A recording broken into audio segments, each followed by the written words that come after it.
जय हिंद दोस्तों, कैसे शुरू उम्मीद करता हूँ सभी मस्त होंगे, अपने शिक्षण कार्य में व्यस्त होंगे। स्वागत है सभी का बिहार शिक्षक भर्ती 2025 के एग्जाम में। और आज हम करने वाले हैं हिंदी के मोस्ट इंपॉर्टेंट क्वेश्चन, जो कि यस टेट ट्री 4.0 इन दोनों एग्जाम में क्वेश्चन पूछे जाते हैं। क्वेश्चन बहुत ही महत्वपूर्ण है।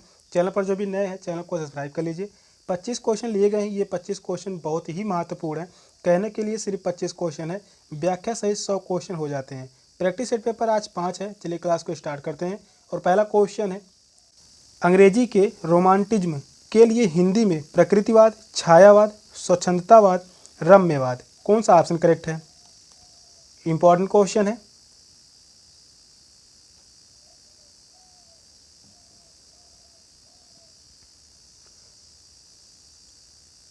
क्वेश्चन कह रहा है अंग्रेजी के रोमांटिज्म के लिए हिंदी में स्वच्छंदतावाद है। थर्ड ऑप्शन करेक्ट है, स्वच्छंदतावाद। नेक्स्ट क्वेश्चन है, ज्ञानपीठ पुरस्कृत पंत जी की कृति है पल्लव, चिदंबरा, ग्राम्य, ग्रंथि। बहुत ही इंपॉर्टेंट क्वेश्चन है। एग्जाम में काफ़ी बार यह क्वेश्चन पूछा जा चुका है।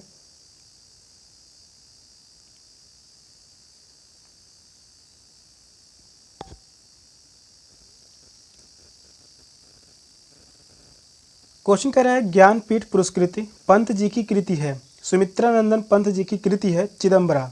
इन्हें ज्ञानपीठ पुरस्कार मिला था चिदंबरा पर। कब मिला था? तो इन्हें पुरस्कार मिला था 1968 में। 1968 में चिदंबरा पर सुमित्रानंदन पंत को ज्ञानपीठ पुरस्कार से सम्मानित किया गया। बात करते हैं रामधारी सिंह दिनकर। यहाँ पर रामधारी सिंह दिनकर किन रचना पर ज्ञानपीठ पुरस्कार से सम्मानित किया गया? इनकी रचना है उर्वशी। कब मिला था ज्ञानपीठ पुरस्कार? तो इन्हें मिला था 1972 में। जितने भी लिखाए जा रहे हैं सभी बहुत ही महत्वपूर्ण हैं, एग्जाम में पूछे गए हैं। अज्ञेय की बात करते हैं, सच्चिदानंद हीरानंद वात्स्यायन अज्ञेय। इनकी रचना है कितनी नावों में कितनी बार।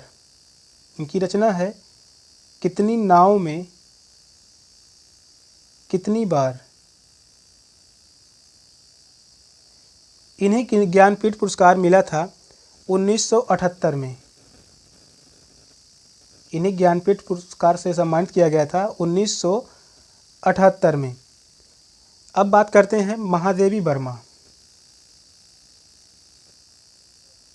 महादेवी वर्मा, इन्हें मिला था यामा पर। इनकी रचना है यामा। कब मिला था? 1982 में। 1982 में ज्ञानपीठ पुरस्कार से सम्मानित की गई थी महादेवी वर्मा यामा पर। और 1968 में ज्ञानपीठ से सम्मानित हिंदी की प्रथम कृति पंत जी की चिदंबरा है, जो कि सेकंड ऑप्शन करेक्ट है, चिदंबरा। ये सभी तथ्य बहुत ही महत्वपूर्ण है, इसको भी ध्यान में रखिए। नेक्स्ट क्वेश्चन है, भारत में मार्क्सवादी चिंतन परंपरा और समालोचना के समर्थक प्रवक्ता हैं doctor Nagendra, doctor Ramvilas Sharma, doctor Bhaskar, doctor Chinmay. कौन सा ऑप्शन करेक्ट है?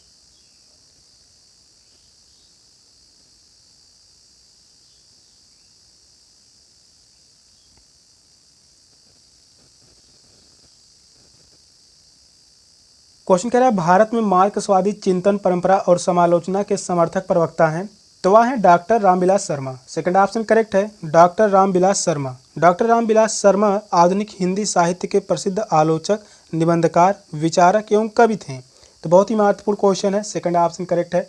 नेक्स्ट क्वेश्चन है, हिंदी को राजभाषा का दर्जा मिला। काफ़ी बार एग्जाम में यह क्वेश्चन पूछा गया है। 15 अगस्त 1947, 14 सितंबर 1949, 26 नवंबर 1949, 26 जनवरी 1950। कौन सा ऑप्शन करेक्ट है?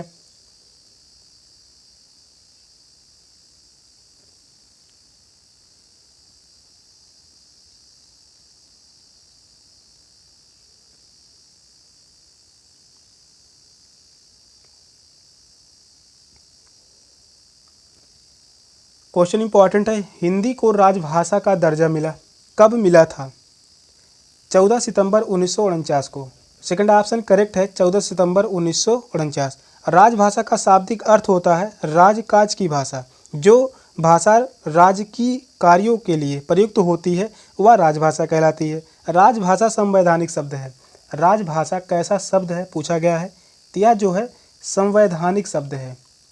राजभाषा एक संवैधानिक शब्द है और हिंदी को 14 सितंबर 1949 को संवैधानिक रूप में राजभाषा घोषित किया गया। इसलिए प्रतिवर्ष 14 सितंबर को हिंदी दिवस के रूप में मनाया जाता है। हिंदी दिवस के रूप में कब मनाया जाता है?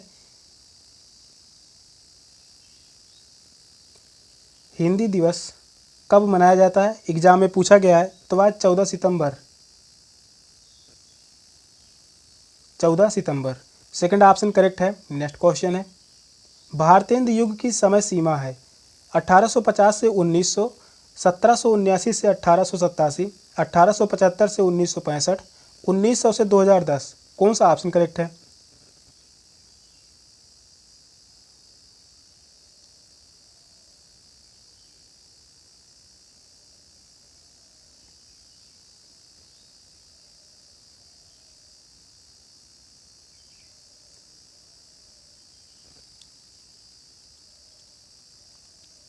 क्वेश्चन कह रहा है भारतेंदु युग की समय सीमा है, तो वह समय सीमा है 1850 से 1900। फर्स्ट ऑप्शन ही करेक्ट है, 1850 से 1900। भारतेंदु युग 1850 से 1900 ईस्वी। भारतेंदु युग का नामकरण हिंदी नवजागरण के अग्रदूत भारतेंदु हरिश्चंद्र के नाम पर किया है। और भारतेंदु मंडल के प्रमुख रचनाकार जो आते हैं, भारतेंदु हरिश्चंद्र, प्रताप नारायण मिश्र, बद्री नारायण चौधरी प्रेमधन, बालकृष्ण भट्ट, अंबिका दत्त व्यास, राधाचरण गोस्वामी, ये सभी क्या हैं?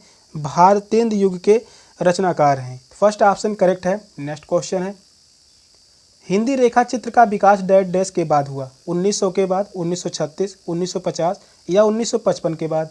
कौन सा ऑप्शन करेक्ट है?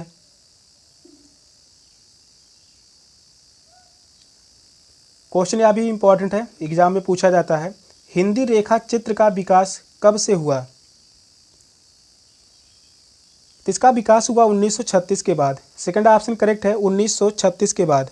साहित्य में जिसे रेखा चित्र कहते हैं उसमें भी कम से कम शब्दों में कलात्मक ढंग से किसी वस्तु, व्यक्ति या दृश्य का अंकन किया जाता है, इसे शब्द चित्र भी कहते हैं। और हिंदी रेखा चित्र का विकास 1936 के बाद हुआ। सेकंड ऑप्शन ही करेक्ट है। नेक्स्ट क्वेश्चन है, निज भाषा उन्नति अह सब उन्नति को मूल, बिन निज भाषा ज्ञान के मिटे न ही सौ कौशूल। यहाँ पर पूछा हर गीत का है, रोला है, दोहा है, सोरठा है। छंद पूछा है, इंपॉर्टेंट क्वेश्चन है।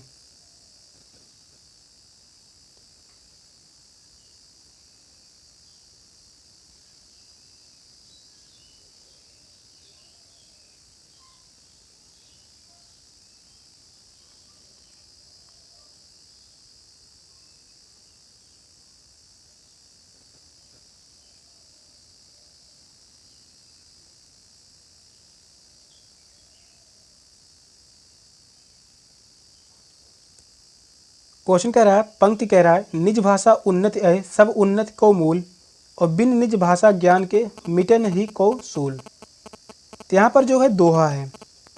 थर्ड ऑप्शन करेक्ट है। यहाँ पर क्या है? दोहा है। थर्ड ऑप्शन ही करेक्ट है। यह एक अर्ध सममात्रिक छंद है। दोहा कैसा छंद है? यह जो है अर्ध सममात्रिक छंद है। अर्ध सममात्रिक छंद है। इस छंद के विषम चरण यानी प्रथम और द्वितीय चरण, प्रथम और द्वितीय चरण में 13-13 मात्राएं होती हैं। कितनी कितनी मात्राएं? 13-13 मात्राएं। इसके बाद जो है, यहाँ पर द्वितीय नहीं होना चाहिए, सॉरी, यहाँ पर पहला और तीसरे चरण में 13-13 मात्राएं, और दूसरे और चौथे चरण में कितनी मात्राएं होती हैं? 11-11 मात्राएं। मात्राओं की संख्या इस प्रकार से गिना जाता है। यहाँ पर छोटी ई की मात्रा है तो 1 गिना जाएगा, यहाँ पर भी 1 ही है। आ का मात्रा है तो यहाँ पर 2 गिना जाएगा। एक होता है लघु, एक होता है गुरु। लघु के लिए जो, सॉरी, यहाँ पर जो है लघु है इस प्रकार से, और गुरु का जो प्रयोग करते हैं वह इस प्रकार से। तो यह लघु है, वह गुरु है। तो यहाँ पर जो होगा, आधा ना है तो आगे जुड़ेगा, तो यहाँ पर गुरु का चिन्ह लगेगा। यहाँ पर लघु है, लघु है, लघु, यहाँ पर गुरु है। संख्या गिन लेते हैं।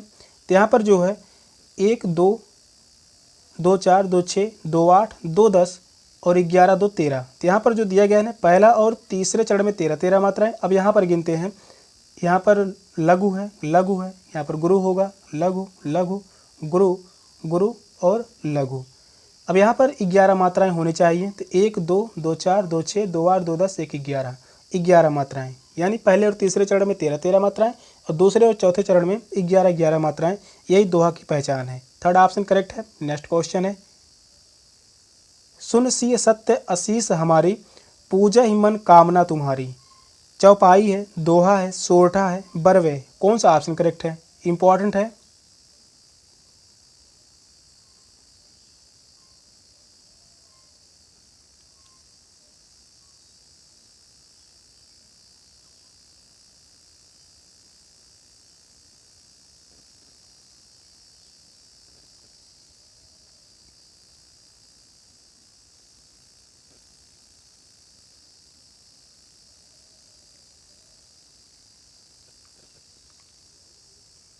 पंक्ति कह रहा है, सुन सिय सत्य असीस हमारी, पूजा ही मन कामना तुम्हारी। तो यहाँ पर जो है चौपाई है।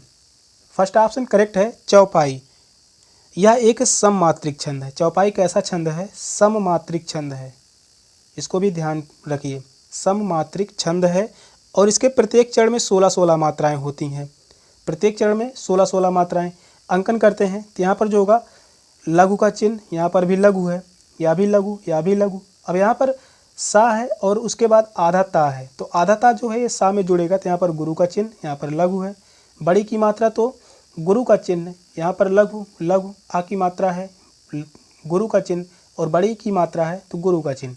अब अंकन करते हैं तो यहाँ पर 2, 2 4, 6, 6 2 8, 2 10, 2 12, 2 14, 2 16, यानी 16-16 मात्राएं होती हैं चौपाई के प्रत्येक चरण में। फर्स्ट ऑप्शन करेक्ट है। नेक्स्ट क्वेश्चन है, बीजक किस रचयिता की रचनाओं का संग्रह है? जायसी, तुलसी, कबीर या सूरदास, कौन सा ऑप्शन करेक्ट है?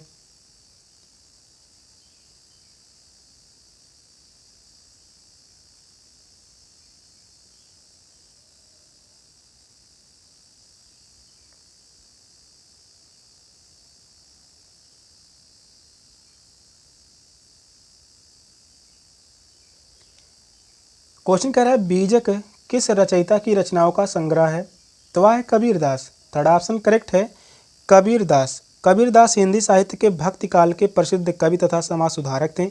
इनका जन्म लहरतारा काशी में हुआ था। काशी कहाँ है? वाराणसी में है। तो कबीर की वाणी का संग्रह बीजक के नाम से प्रसिद्ध है और इसके 3 भाग हैं। बीजक के 3 भाग हैं। 3 भाग कौन कौन से हैं? तो पहला जो है साखी, शब्द, रमैनी, यही 3 भाग हैं। साखी, शब्द, रमैनी, यह जो है बीजक के 3 भाग हैं। मलिक मोहम्मद जायसी की बात करते हैं, इनकी बहुत ही फेमस रचना है अखरावट। पूछा गया है अखरावट। इसके अलावा पद्मावत, पद्मावत, आखिरी कलाम,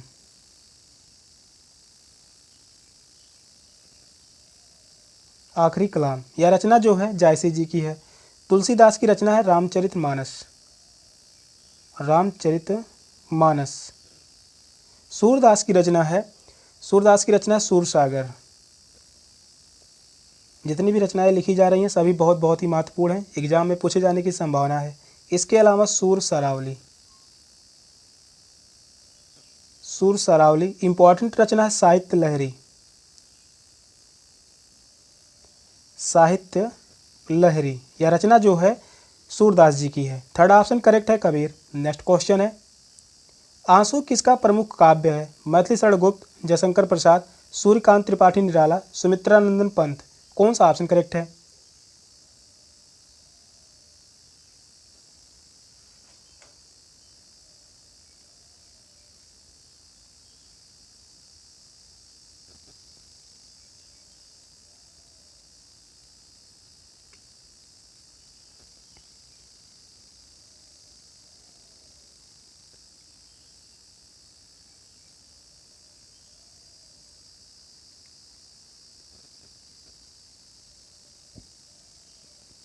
क्वेश्चन कह रहा है आंसू किसका प्रमुख काव्य है? यह है जयशंकर प्रसाद की। सेकंड ऑप्शन करेक्ट है, जयशंकर प्रसाद। जयशंकर प्रसाद हिंदी नाटक जगत और कथा साहित्य के प्रमुख लेखक थे। इनकी जन्म की बात करते हैं तो 1889 को हुआ था।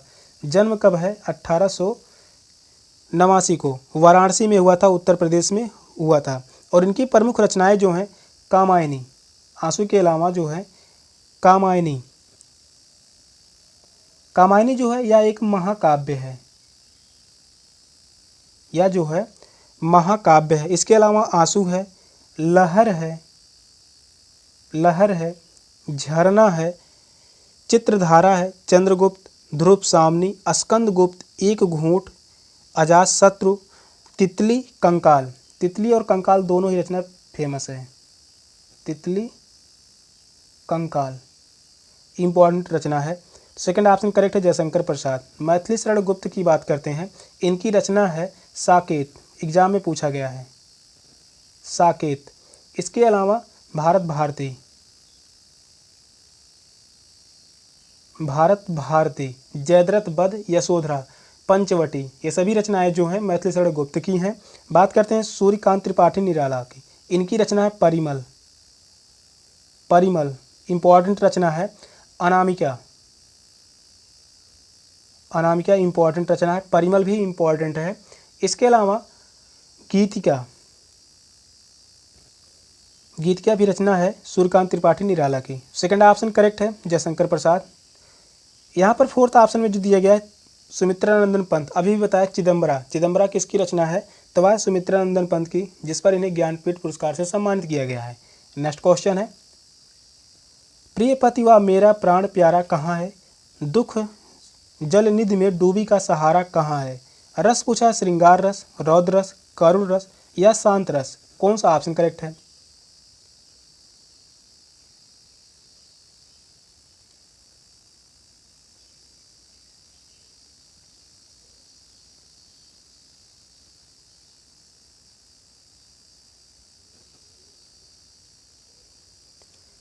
पंक्ति कह रहा है, प्रिय पति वह मेरा प्राण प्यारा कहाँ है, दुख जल निधि में डूबी का सहारा कहाँ है। यहाँ पर जो है करुण रस है, थर्ड ऑप्शन करेक्ट है, करुण रस। अस्थाई भाव क्या है? शोक। करुण रस का अस्थाई भाव क्या है? शोक है। किसी प्रिय व्यक्ति के चिर विरह अथवा इच्छित वस्तु की अप्राप्ति से उत्पन्न होने वाले शोक आदि भाव के सम्मिश्रण को करुण रस कहते हैं, और शोक अस्थाई भाव है। करुण रस का शोक अस्थाई भाव है। विभाव, अनुभाव तथा संचारी भाव के संयोग से करुण रस की दशा प्राप्त होती है। श्रृंगार रस का स्थायी भाव क्या है? इंपॉर्टेंट है, तो वह रति।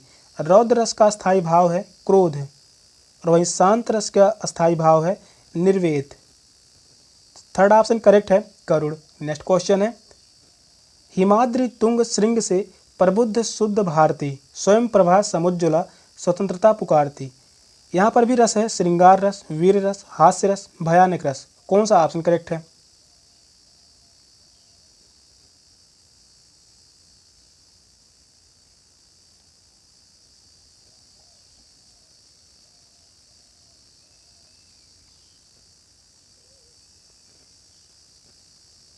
बहुत ही इंपॉर्टेंट क्वेश्चन है। रस से क्वेश्चन जो पूछे जाते हैं 4 से 6 क्वेश्चन पूछे जाते हैं।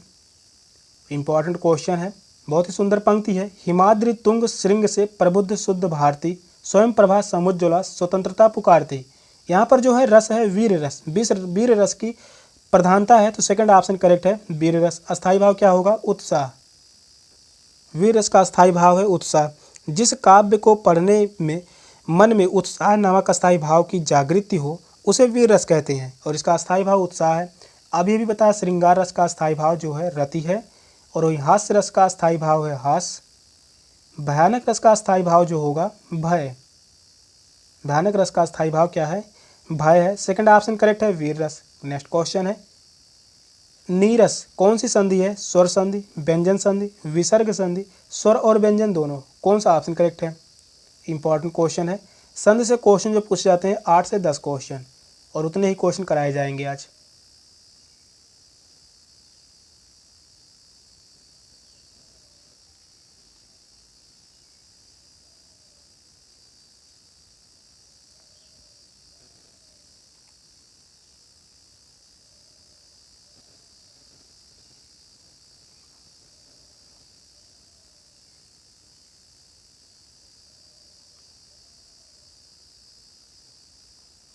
क्वेश्चन कह रहा है नीरस में कौन सी संधि है?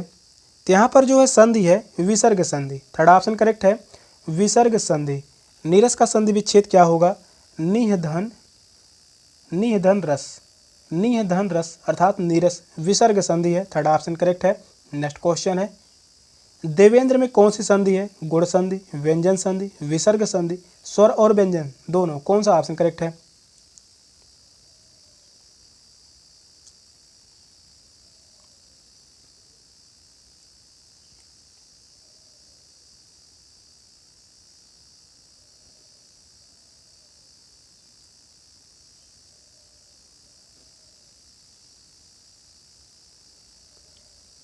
देवेंद्र में कौन सी संधि है? यहाँ पर है गुण संधि। फर्स्ट ऑप्शन करेक्ट है, गुण संधि है। देवेंद्र का संधि विच्छेद पूछता है तो देवधन इंद्र,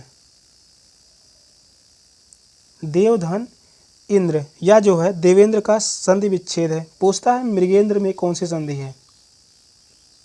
मृगेंद्र में कौन सी संधि है? तो यहाँ पर भी गुण संधि ही है। संधि विच्छेद का होगा मृगधन इंद्र, मृगधन इंद्र। फर्स्ट ऑप्शन करेक्ट है, गुण संधि। नेक्स्ट क्वेश्चन है, रविंद्र में कौन सी संधि है? स्वर संधि, व्यंजन संधि, दीर्घ संधि, स्वर और विसर्ग संधि, कौन सा ऑप्शन करेक्ट है? इंपॉर्टेंट क्वेश्चन है। जितने भी क्वेश्चन कराए जा रहे हैं सभी क्वेश्चन बहुत ही महत्वपूर्ण हैं। किसी ना किसी एग्जाम में क्वेश्चन पूछे ही गए हैं।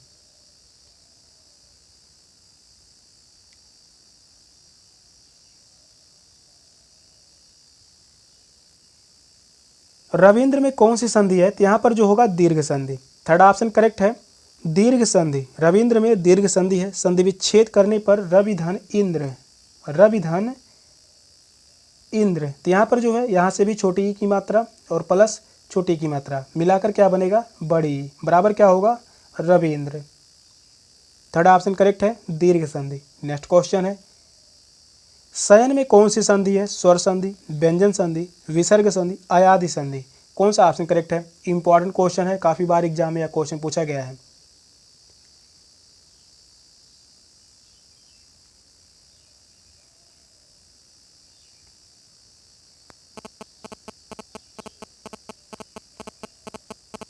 शयन में कौन सी संधि है? यहाँ पर जो है अयादि संधि। फोर्थ ऑप्शन करेक्ट है, अयादि संधि। संधि विच्छेद क्या होगा शयन का? शयन का संधि विच्छेद होगा सेधन अयन, सेधन अयन। यहाँ से निकलेगा ए और यहाँ से निकलेगा छोटा आ, बराबर मिलकर क्या बनेगा? अय, बराबर मिलकर क्या बनेगा? अय। तो यहाँ से होगा शयन, मिलकर बन जाएगा शयन। फोर्थ ऑप्शन करेक्ट है, अयादि संधि। नेक्स्ट क्वेश्चन है, कश्चित का संधि विच्छेद पूछा है और संधि पूछा है। तो स्वर संधि, व्यंजन संधि, विसर्ग संधि, स्वर और विसर्ग संधि। कश्चित का संधि क्या होगा? और आप सभी कमेंट में बताइए संधि विच्छेद क्या होगा।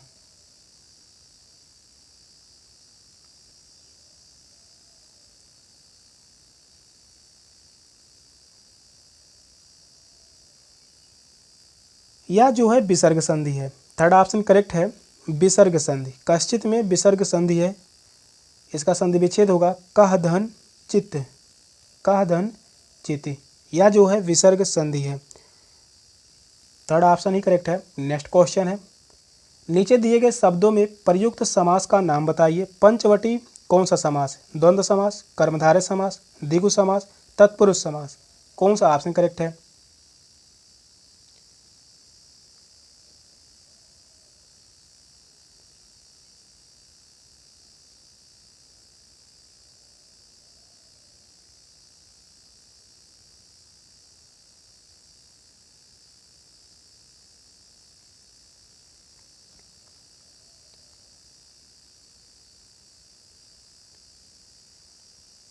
पंचवटी में कौन सा समास है? तो वह है द्विगु समास। थर्ड ऑप्शन करेक्ट है, द्विगु समास यहाँ पर है।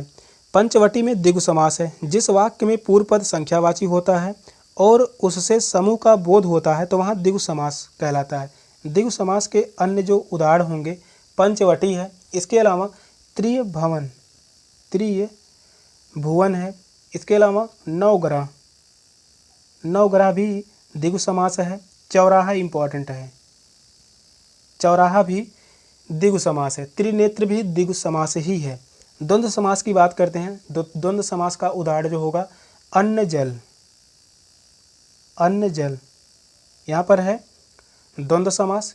पाप पूर्ण, पाप पुण्य, यहाँ पर भी है द्वंद्व समास। इसके अलावा माता पिता, माता पिता, यहाँ पर भी है द्वंद्व समास। द्वंद्व समास में योजक चिन्ह का प्रयोग होता है और शब्द लगता है, जैसे माता और पिता, या योजक चिन्ह लगा सकते हैं। कर्मधारय समास की बात करते हैं तो कर्मधारय समास का उदाहरण होगा नीलकमल। नीलकमल, नीलकमल कर्मधारय समास है। महात्मा, महात्मा भी कर्मधारय समास है। महावीर, महावीर में ही कर्मधारय समास है। तत्पुरुष समास की बात करते हैं सेनापति, सेनापति तत्पुरुष समास है। इसके अलावा गंगा जल, गंगा जल में भी तत्पुरुष समास है। जलयान, जलयान में भी तत्पुरुष समास है। थर्ड ऑप्शन करेक्ट है, द्विगु समास। नेक्स्ट क्वेश्चन है, नीचे दिए गए शब्दों में प्रयुक्त समास का नाम बताइए। घनश्याम में कौन सा समास है? तत्पुरुष, कर्मधारय, बहुब्रीहि, अव्ययी भाव। कौन सा ऑप्शन करेक्ट है?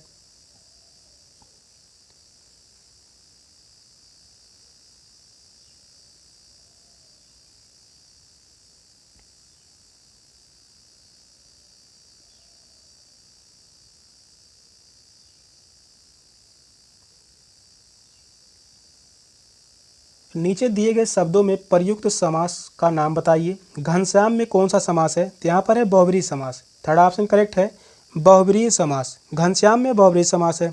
जब किसी वाक्य में प्रयुक्त दोनों पदों के अलावा किसी तीसरे पद की प्रधानता होती है तो वहाँ बहुब्रीहि समास कहलाता है। बहुब्रीहि समास में कोई भी पद प्रधान नहीं होता, बल्कि यहाँ पर तीसरा पद प्रधान होता है। जैसे दशानन, दश है आनंद जिसके अर्थात रावण। घनश्याम, घन की तरह श्याम है जो अर्थात कृष्ण। चक्रपाणि में भी बहुब्रीहि समास है। चक्र है पाणि जिसके अर्थात विष्णु। तो इसके जो अन्य उदाहरण होंगे चतुरानन, चतुरानन, लंबोदर, लंबोदर, वीणापाणि। यहाँ पर क्या है? बहुब्रीहि समास है। तत्पुरुष समास की बात करते हैं। अभी अभी बताया तत्पुरुष समास का जो उदाहरण होगा सेनापति, इंपॉर्टेंट है सेनापति। राजपुत्र, राजपुत्र में भी तत्पुरुष समास है। कर्मधारय समास का उदाहरण होगा नीलकमल,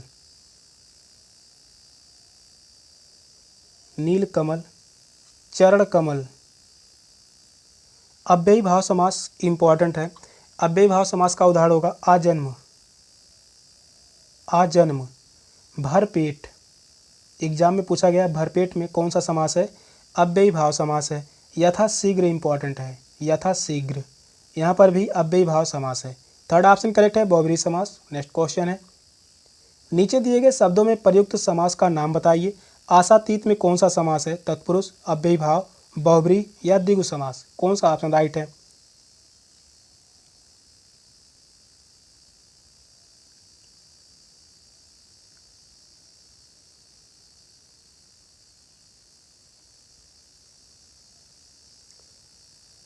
आशातीत में कौन सा समास है? यहाँ पर है तत्पुरुष समास। फर्स्ट ऑप्शन करेक्ट है, तत्पुरुष समास। आशातीत में तत्पुरुष समास है। जिस वाक्य में अंतिम पद प्रधान होता है और सामान्य रूप से प्रथम पद विशेषण और दूसरा पद विशेष से होता है वह तत्पुरुष समास होता है। और इस समास के पहले पद में द्वितीया से सप्तमी कारक तक की विभक्ति का लोप होता है। यहाँ पर जो है तत्पुरुष समास में विभक्ति का भी लोप होता है। और इसके अन्य उदाहरण लिख सकते हैं। यहाँ पर जो है राजपुत्र, देशभक्ति, या जो है तत्पुरुष समास है। अव्ययी भाव समास जो है भरपेट, यथाशीघ्र, आजन्म इंपॉर्टेंट है।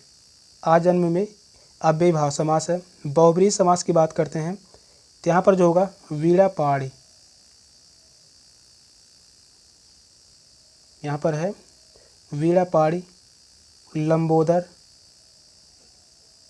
नीलांबर। नीलांबर में बहुब्रीहि समास है। द्विगु समास की बात करते हैं तो यहाँ पर त्रिनेत्र, त्रिनेत्र में द्विगु समास है। चौराहा इंपॉर्टेंट है, एग्जाम में पूछा गया है।